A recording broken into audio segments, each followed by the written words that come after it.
Hi, I'm Martin from Clifton Cameras, I'm Toby from Zeiss. and we're here in the Forest of Dean today where we'd like to talk to you about Zeiss's compact binoculars. So what we have here are the three lightest models in Zeiss's range. So we have the Zeiss Terra ED Pocket, the Zeiss Victory Pocket, and we have the Zeiss SFL Smart Focus Light. So before we get into each model in detail, why might you like a compact binocular? What's the advantage of having something that small and that lightweight? Well, a number of reasons really. If you like walking a lot, if you want something to go in a backpack, if you want something to go in a car glove compartment to be ready and on hand. Also very useful for photographers. A lot of wildlife photographers will carry camera and long lens, so there's quite a bit of weight there already. It's still useful to have a binocular to help to identify and locate potential subjects, but this is where having something really light and compact can be really, really useful because it's not adding too much to the weight. So what we'll do, we'd like to look at the Terra ED Pocket first of all. Toby, what can you tell us about this one? Yeah, so here we have the Terra Pockets, and with these, the ED in the full name, Terra ED Pocket, stands for extra low dispersion, and what that means is it starts to challenge the chromatic aberration when you are, and you notice that especially when you're out birding in a harsh background or a harsh light, you're not getting that fringing around the outside as well, which you really can get. We're going to mention it a few times about how small all these binoculars are. I mean, if you fold them up, that can go in your pocket nice and easily, and if you have got a camera equipment, like you said, you can take them out, right? There's a squirrel, make sure it's a squirrel, and then you can use your camera lens to go and take the photographs. They're nice and rugged, robust, low dispersion glass, and they really are a fantastic little pocket binocular. No, I agree, definitely. They are really rugged. They echo everything that Toby said, that the extra low dispersion glass definitely makes a difference.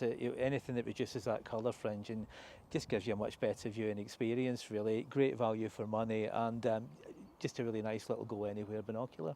So the next Zeiss compact binocular we have in our lineup is the Zeiss Victory Pocket.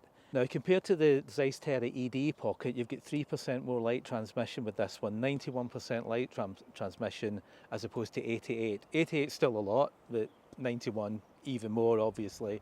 These are really, really light binoculars, weighing in at just 290 grams.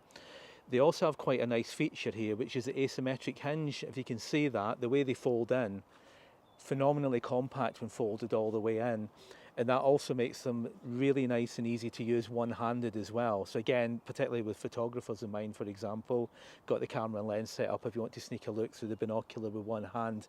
Really, really nice feature. These are designated FL. So what that means is that you've got fluorite containing glass on there, and what that does, that just goes that other step to combat chromatic aberration, that colour fringe that you were talking about earlier. So that comes particularly to the fore if you're looking at a dark object against a pale background, a pale object against something dark. That FL really helps to take that out. So these effectively are the Rolls Royce of compact binoculars. As I say, 290 grams, really, really dinky. FL lens on there as well. So this is a premium compact binocular, premium performance, while still staying really, really small and really, really light. So the final binocular in our lineup of compact binoculars technically isn't a compact binocular. I'll be honest, we've taken a little bit of artistic license with this, because the one we'd like to speak about is the Zeiss SFL 8x30. Now, technically speaking, a compact binocular has an objective diameter of less than 30mm. These are actually 30mm objectives, so officially that's not a compact binocular, but they weigh in at only 460 grams, which is still phenomenally light, and the performance is just so good that we felt we couldn't leave them out. We thought for the sake of completeness, they're definitely worth mentioning.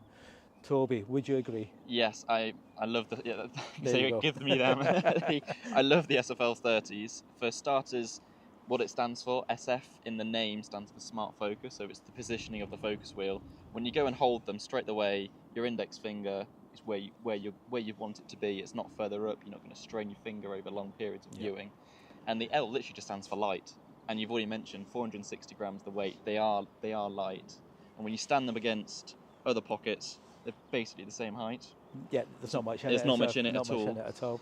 You, with the SFLs, you've managed to pack the optical quality of our SF range into a much smaller product, and with the Ultra HD glass that you've got and the coatings, just gives that really true colour that you see. So in front of us here, there's loads of bracken. Yeah. I'm using the binoculars. The colour is no different to what I'm seeing through my naked eye. These are honestly a fantastic binocular. Well, these were introduced in spring last year, and you and I actually did a video on these down in the Somerset levels. We'll link to that as well if you want to go and have a look at that. It's dedicated to the SFL, and we were just knocked out by it at the time. We really were. Basically, how could they pack that amount of performance into a binocular that small? It just didn't really seem feasible. I think one of the things that I commented on was the way that the colours just seem to pop out. The colour saturation is incredibly rich, and also you've got that nice 1.5mm close focus, which is great for insects, for example. Yeah, the 1.5 metre focus is fantastic. I mean, not on a February day, we're not going to see many insects, but when we were in the summer, when we were in Somerset in the summer, the amount of dragonflies and butterflies, and when you're using a binocular and you want to look at something close, you've normally got to step back to then focus. But with these, you're more having to go forward because you have that ability to get even closer. Yeah, fantastic. Definitely. So as I said, technically speaking, not a compact binocular, but I hope that helps illustrate why we felt that we really should include it for the sake of completeness. So we hope you found that information useful. If you'd like any more information, please either contact us or click on the link, and see you next time.